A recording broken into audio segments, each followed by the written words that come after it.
welcome. Glad y'all are here. Jumping into the series, F the Formula, that we've been in for a little bit. And I want y'all to hear me clearly that this F the Formula thing is not a JR hot take situation. I believe from the life that I've lived, I believe from all the church I've done, I believe from all the ministry, I believe from my education, that this F the Formula concept is actually biblical, and we see Jesus live it out. We see Jesus do things, say things, live things out that clearly shout F the Formula. We actually see Jesus, catch this, we see Jesus go against his own instructions. We see Jesus go against his own words. In my mind, that is clearly an F the Formula moment. Disagree, don't disagree, want to see how this happens? Well, keep watching. Keep watching and go back and check out the F the Formula series, because I talk about it and I think it's real. And I think when we embrace F the Formula, we actually live out faith in a way that we don't without embracing it. Let's put it that way. We live out faith in a way that enables us to say F the Formula, because we're able to actually enter into something where there is mystery. There are choices that have to be made. We don't have everything dialed in perfectly. Life doesn't happen in a tiny little box with a bow wrapped around it. We step into the unknown and we say, forget the formula. I'm going to go out on a limb and make a decision and live well as a result.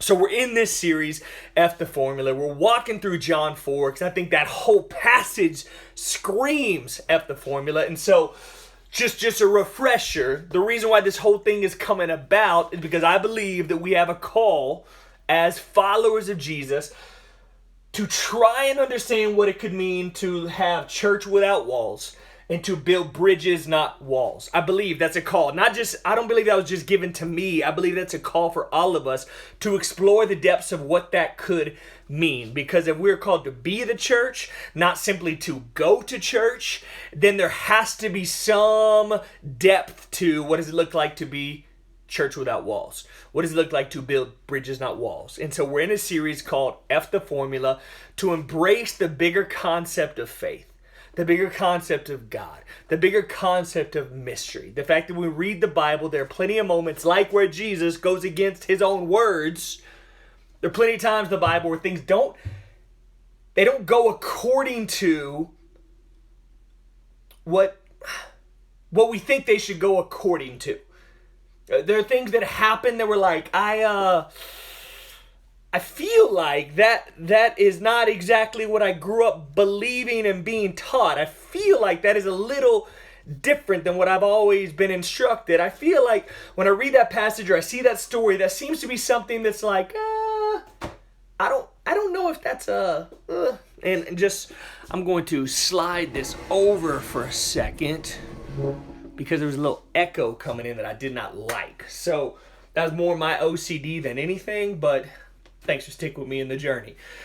So we're in John 4 because John 4 over and over and over again says, look, this is not going according to some formula. It's not. There's moment after moment after moment where Jesus himself does things that go against what would have been taught, what would have been set as an example, what would have been set as this is how you live and this is how you don't. He kept going against these things. The fact that Jesus, a Jewish male, a single Jewish male, was sitting with a Samaritan woman was a big deal. And Jesus did it anyway. He didn't care how it would be seen. He didn't care how it would appear to others. He didn't care that people might talk about, oh, did you see Jesus talking to the woman at the well? You do. He didn't care because that moment needed him to be there. And the fact that he's in Samaria in the first place, that he had to go through, says, forget the formula. I'm doing this thing because this thing is what's needed right now. And that's what he did. And so this whole story which we've been going through, John chapter 4, I think just really over and over emphasizes the fact that there's not a formula. We walk through life by faith, being led by the Spirit, doing what we feel like Jesus has called us to do, even if it doesn't fit any kind of prescribed formula we grew up believing life had to look like. And so we're in John 4, and we're going to pick up in verse 27. And I have some stuff tonight that I think is I just think it's really, I just think it's really good. Something that I think is just very practical and very real and really gets to something that I think is a heartbeat of what a lot of us need. And I would encourage you, if you hear this, if you see this, if you listen to this, and you're like, dang, not only is that good for me, but man, my homie could really use that. Or this girl I used to talk to could really use that. Or my best friend, man, they could really use that. My mom would love, like, if you got those people to share it with them. Because I think there's a lot on tonight that could really be applicable to a lot of people. So, John chapter 4, picking up in verse 27. Now remember, we just finished up Jesus and the Samaritan woman at the well and talking all about her life and where she's been and who she is and what she's done. And Jesus wraps up this discourse with, I who speak to you am he. You know, there's this moment of Yoda-likeness where he's like, the one, I who speak to you am he. Because she had been talking about the Messiah. She'd been talking about the Messiah's going to come, the Christ is going to come and fill us all in. And he says, yo, I'm that guy. The one you're talking about, that's me. That is me. The one you're talking about, that's me right here. He kind of wraps up this discourse with that. Just letting her in on, hey, spoiler alert, that's me, Jesus, right here in front of you, right? So picking up verse 27, it says, then his disciples returned and were surprised to find him talking with a woman. The disciples returned and they were surprised to see Jesus talking to a woman. Now, I got to say, this is one of those like most underrated statements, because surprised, yeah, of course they were surprised, because you didn't do this. Like, this is what you were instructed and taught from like day one. You don't do this. You don't sit there as a single Jewish male talking to a Samaritan woman. You don't do it. It just doesn't happen. It's not okay. It's not allowed. It's not kosher. You don't do it. And the disciples return and, well, they're surprised to see him talking to a woman. They're surprised. And in the Greek, it actually says properly wonder at, to be amazed by, to be astonished out of one's senses. I like that one the most. To be astonished out of one's senses. Awestruck, wondering very greatly. To be astonished out of one's senses seems a little more powerful than surprise, right? They are just blown away by the fact that Jesus is sitting here talking to this woman. They are surprised by it.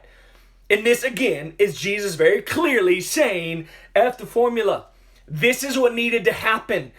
And the disciples who are used to wanting, craving the formula, much like many of us, we want the formula, we crave the formula, we like the formula, everything fits nicely into the formula. So when things don't go according to the formula, the disciples show up and man, they are surprised because this doesn't go according to the formula.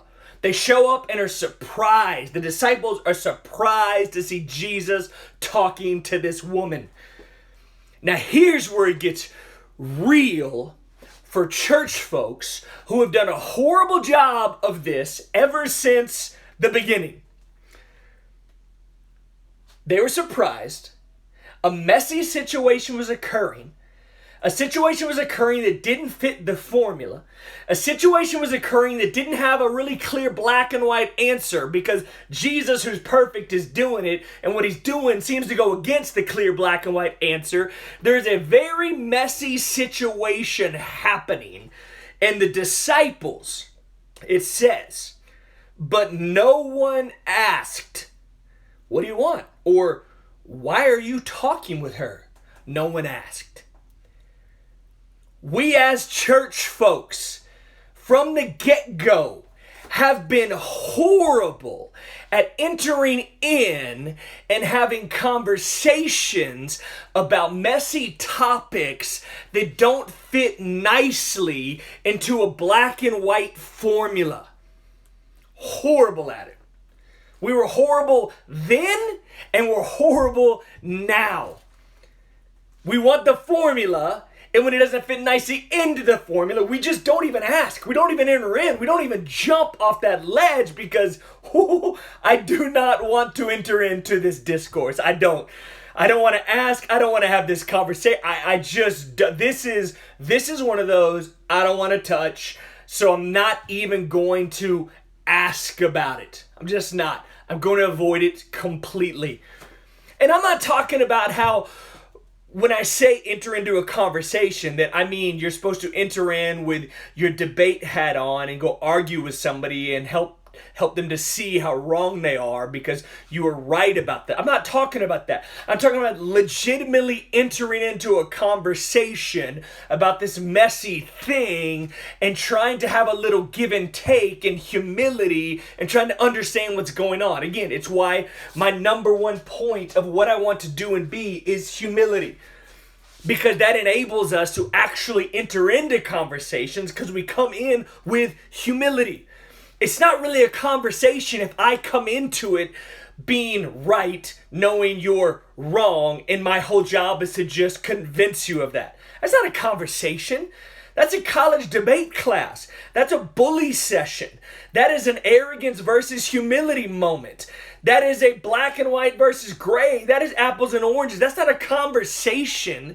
That is me entering in to try and get you to see how wrong you are. That is a totally different thing. We want to enter into the conversations about the messy things. But we don't do that. Church folks don't do that for three very clear reasons. Number one, there is a great lack of humility. A great lack of humility. So many church folks are walking around out there feeling like, thinking like, acting like they have it all figured out. They know all the answers. They've talked to God personally. He just called to let them know how right they are. And so there is no point in the conversation, the give and take, because they're right and you're wrong. Period. There's no, it's laughable to even enter into this because it's so clear that I'm right and you're wrong. So it's very difficult for so many people to enter into the conversation. It's very difficult for people like the disciples to enter in. So they just avoid and don't ask at all because there's such a lack of humility that they don't know how to enter in without coming as a bully, ready to beat you down with their rightness and your wrongness. So number one, there's a lack of humility. Number two, there is a great fear amongst church folk. There's a great fear that if I actually enter into this conversation, if I actually open up and enter into a conversation about this messy thing, I don't know what could happen. And what might happen might go off down a rail that I never wanted to go down. I've shared with y'all before that when we were kind of ushered out of the church we started, it wasn't because we had planted a flag on a particular view. It wasn't because we drew a line in the sand and said, this is what we're doing. It's simply because we wanted to have a conversation. That's it. We wanted to have a conversation. But because fear is a driver in so many church folks, just the idea of the leaders of the church having a conversation about a messy topic was enough to move on. Was enough to just, let's put this as part of the history of the church, which, side note, we actually got deleted from the history of the church, which is a whole nother topic. But this is such a terrifying ordeal that they might come to the table with a messy conversation that we don't even want. Let's be done with it. Let's be done with it. Fear is a great driver of why we don't want to enter into the conversation. I remember when I was in seminary, I was dating a girl who's the daughter of a pastor, and I was learning all this stuff in seminary that was fascinating to me. I just loved it. I remember learning about the Old Testament. I remember learning about the Torah, the first 5 books of the Bible. And I remember learning about how there were scholars. They were like, Moses probably didn't write the first 5 books of the Bible. And one clear indicator of that is that in one of the first 5 books of the Bible, he actually talks about his death. So it would have been really hard for Moses himself to write about his own death. That just doesn't make a lot of sense. So it's very likely that Moses himself did not write the first 5 books of the Bible. I thought that was fascinating. I grew up believing that. That's all I ever knew. And I remember I was so excited to tell this girl I was dating. I was like, oh my gosh, you'll never believe it. I learned today. Did you know that in the Old Testament, there are scholars who believe, and she literally was like, la la la la la, la la la. And I was like, what is happening right now? And her response was basically this, like, I'm fine with what I know and don't know. I'm fine. I don't want to hear other things. I'm good with my limited scope of what I know.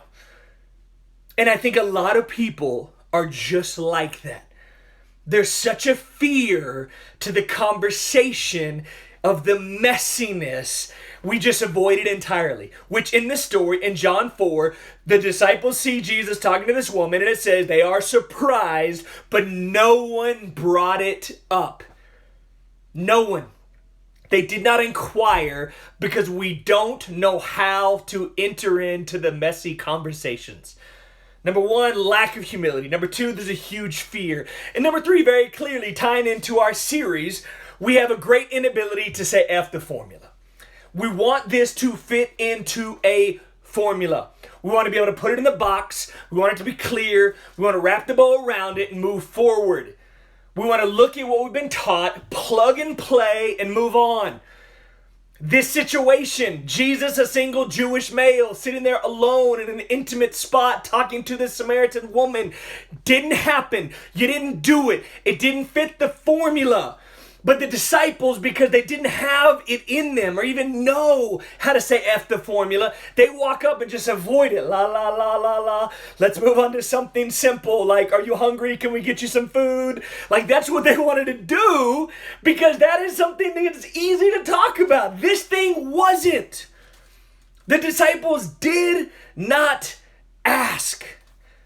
Since the beginning, we've been horrible as church folks about humbly, calmly, rationally enter into messy conversations, period. And we're never going to see genuine change until we shift that. So the disciples, no one asked her. No one said, what do you want? No one said, why are you talking with this woman? Then, this is big. Verse 28, this woman, it says, then, leaving her water jar, okay? Leaving her water jar, the woman went back to the town and said to the people, come see a man who told me everything I ever did. Could this be the Christ? And then they came out of the town and made their way towards him. 2 big things just happened. If you're just flying through this, you missed them.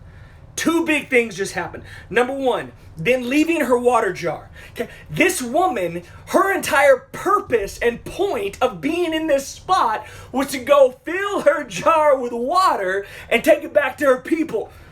That was the whole reason why she was here. It's to bring this water jar, fill it with some water, take it back to my man, take it back to the kids, take it back to the crew, whatever it was. That was the whole point of why she was there. But because she encountered something way bigger than what we simply see in front of our face, she was willing to ditch the practical, logical thing right in front of her for something much bigger, much more significant, much more eternal. Guys, when we encounter Jesus in a real way, it's very possible you will be willing to throw caution to the wind, bounce on the logical, practical whatever's right in front of you, and move forward into the bigger, more mysterious, more eternal picture than you can comprehend. Because that's what Jesus can do. Just Jesus being in front of you can lead you into all kinds of things that go against maybe all of the practical, logical stuff you believed your whole life. Now, I'm not saying God or Jesus are impractical or illogical. I'm just saying this woman who had a very practical, logical need right in front of her said, okay, that can wait because something much bigger is going on. That can wait because a much more significant event is occurring in front of me, and I want others to hear about it. We have an opportunity every single day that we can encounter Jesus. And we can let that become the big thing we carry through the day. Yeah, we got logical, practical stuff to do, just like this woman had to get some water. But we have an ability to let the bigness of Jesus be bigger than the practical, logical stuff in front of us. That's the first thing that if you flew through, you missed it. The second thing, this woman goes back to her town, to all of these people, and says, come see a man who told me everything I ever did. Okay, we learned from this woman a few verses ago, a couple paragraphs ago, that everything she ever did was questionable at best. She had a sordid past. She had stuff in her past she's probably not proud of. She had stuff in her past that she might not want everyone to know about. She has stuff in her past that she probably doesn't want to share with folks. But this woman has a story, and this story is a story that will impact lives. And so she goes back to her town, and she's like, hey, all of y'all, all you folks out there, come see this man who told me everything I ever did. Which is a big deal, because everything I ever did is not something I'm super proud of, but it's okay because the guy who told it to me is bigger than my story. There's a lot of you, a lot of us, I'm not putting on you, a lot of us who have stuff in our story that we're not proud of, we're ashamed of, we're embarrassed of, and we would be the first to admit, I don't want to go shouting this from the rooftops. I don't want the world to know about this or that or what happened last week or last month or what happened last year, last season. But it is when we let Jesus use that story that we can see radical impact. And as we get to the rest of this story, which we'll actually get to, we'll get to the end of this story next week, we'll see how her story was used to have radical impact. This is one of those moments that I wish we were in person and I could sit down with you individually and look you in the eyes and say, you have a story. And Jesus has done significant things in your story, and your story and your story alone has incredible impact waiting to happen. He didn't mess up. Your story can't be used. Your story isn't too flawed or too broken. Your story is your story. He's in it. He wants to use it. Some of us need to allow for Jesus to step into our story now and use it to impact radically the world around you. You have a story. This woman had a story. Jesus uses your story. So then it picks up, because they came out of town and made their way towards Jesus. This woman goes back, come see this man who told me everything I ever did. And all these people come out to see this man. And then the disciples, cue the church folk, right? Cue the people that are like, okay, what is going on, right? Like, what is happening? Okay, I can't wrap my mind around what is happening, because none of this is going according to plan. None of this is going according to what I was taught. None of this is going according to the formula. Jesus was by himself talking to this woman at the well, which I know is a no-no. You don't do it, but we don't want to talk about it, and we don't want to ask him about it because it's way too messy, and I don't even want to get into that. And now this woman is she left her jar by. She's going back to tell her. Now these people are what is happening? So the disciples jump into very simple, for me, I grew up Baptist, very simple Baptist mindset of. Meanwhile, the disciples urged him, hey, Rabbi, get some food. Let's go to Fellowship Hall. Let's eat some food. Let's have an ice cream social. Let's eat something, okay? Yo, Jesus, eat something. I don't know what's going on out here. There seems to be a lot of things happening right now. I feel like what is happening? So let's just get some food. Let's just eat something. Let's talk about something. Let's handle something that I know I can wrap my mind around, and that's food right in front of me. This is very simple. I don't need to have a master's. I don't need to have any kind of big, I don't need to have any let's just sit down and eat some pound cake. Can we just eat something, please? Because all of this is a lot. There's a lot going on. Rabbi, eat something.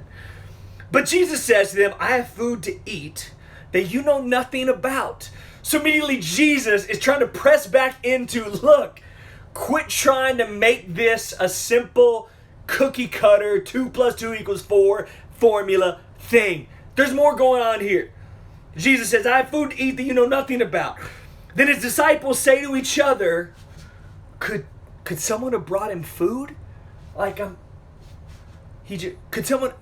Again, they're so caught up in the very simple, practical thing that they cannot even for a second see the bigness of what is happening. And for a lot of us, the reason why the F the formula concept is terrifying is because it forces us to press into faith, which I've said every week. I feel like Scripture says it is impossible. Y'all say it with me. Impossible. It's impossible to please God without faith. And the F the formula concept forces us to press into faith. And instead of just trying to talk about, live out, do the things that have very simple, practical, logical, easy to wrap our mind around things, we embrace something bigger. We press into something bigger. We realize something bigger is going on, and we have to, in faith, step forward. The disciples are not getting it. Jesus keeps challenging. The disciples are like, could someone have brought this guy food? Could someone else have brought him food? They're still just in the simple, in front of my face, I can see the black and white moment. Meanwhile, one of the most radical moments in the Gospels is happening in front of their eyes. I wonder when we get to heaven, when I get to heaven, when you get to heaven, whatever heaven looks like, and I'll be sitting there hanging out with whoever I'm hanging out with, whether it's Peter or Paul or Mary or Jesus or David or I don't know who, but we're hanging out. And they're like, man, Jared, let's go over here into the theater room. I want to show you some clips real quick. And they show me some clips of my life. And they're like, see that clip right there? What was happening right there is you were so focused on the right in front of your face stuff. Very practical, very clear, very easy to navigate. You could answer the questions, you could fill in the blanks, that you missed that moment.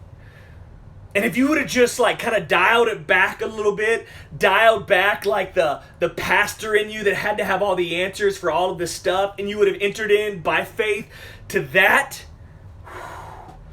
can't even begin to explain to you the bigness of what was about to happen.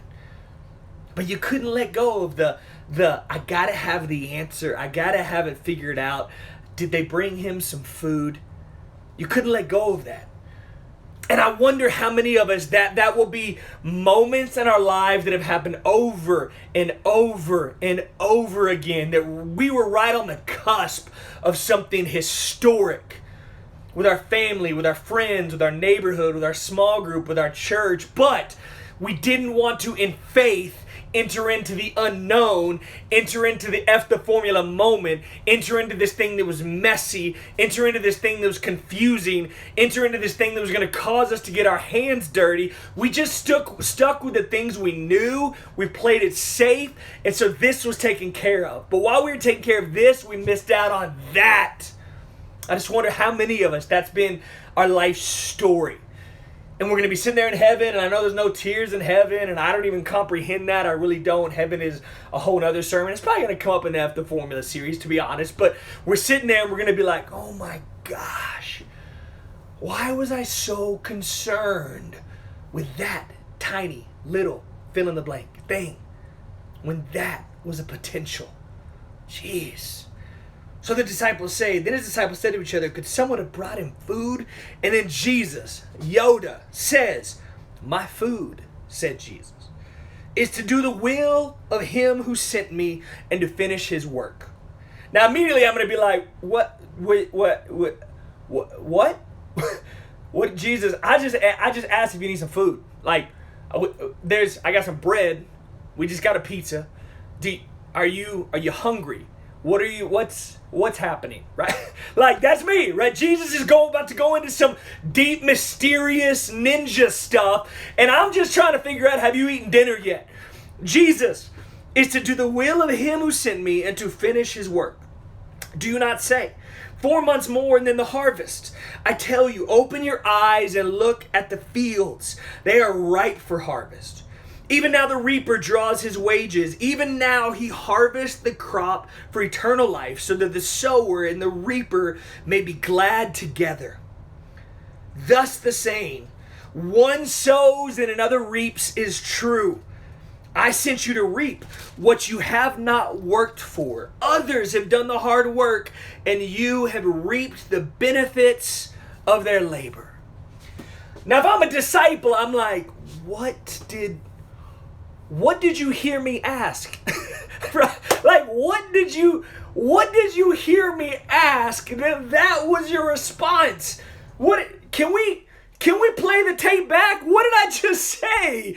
That is what you just gave me in response, right? I mean, that is, it is so far away from, okay, I'm talking about some burgers, and you're talking about sowing and reaping and a harvest and a work that I didn't, and what did you think I asked you, Jesus?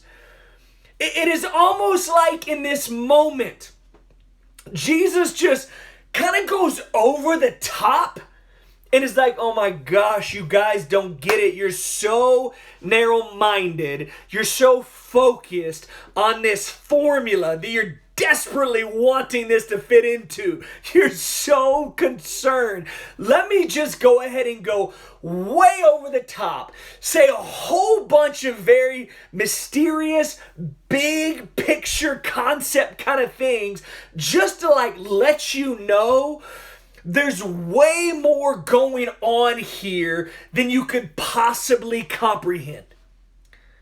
I'm glad you want so badly to fill in the blanks and have answers for everything and desperately try to make everything black and white and simple. But I'm here to tell you that's not the way the world, the universe, God works. It's just not. There's way more going on here than a formula. There's way more going on here than a simple do this or don't do that. There's way more going on here than everything fits in the box. There's way more going on here than simply the question of whether I should be sitting here talking to this woman or not. There's way more going on here. The picture is so much bigger than you could wrap your minds around ever. It's almost as if Jesus is like, goodness gracious, disciples, you don't get it, and you don't get it so much. I'm about to throw something at you that's just going to be like, okay, we give up. We have no idea what this guy's talking about. It's almost as if he just like almost exaggerates exponentially just to make the point. Look, there's not a formula. It's not simple black and white stuff. There's way more going on here than you could ever fathom, period. So quit talking to me about whether I had dinner or not, and look around you. I just broke the rules and sat with a woman, a Samaritan woman, by myself and talked about intimate details of her life, which you don't do. But as a result, the whole town is coming to hang out and hear about who I am. Do you see why I could give a rip about the formula? Because this is the bigger picture. That lots of lives are about to be impacted because I decided to, by faith, enter in to something that most of us never would. When we are willing to say F the formula, we're not just being edgy, we're actually following in the footsteps of Jesus. When we're willing to say F the formula, we're not just pushing the envelope, we're actually stepping into Scripture and living that out.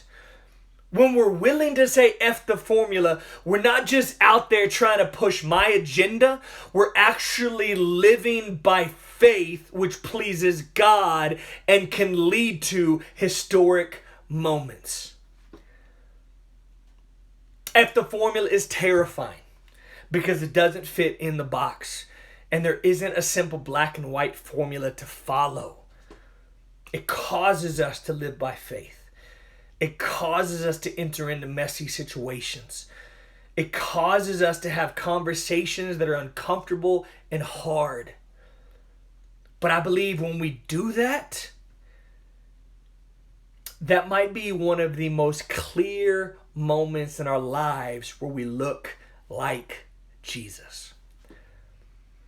So I love you guys. I'm very thankful to be able to share and hang with y'all.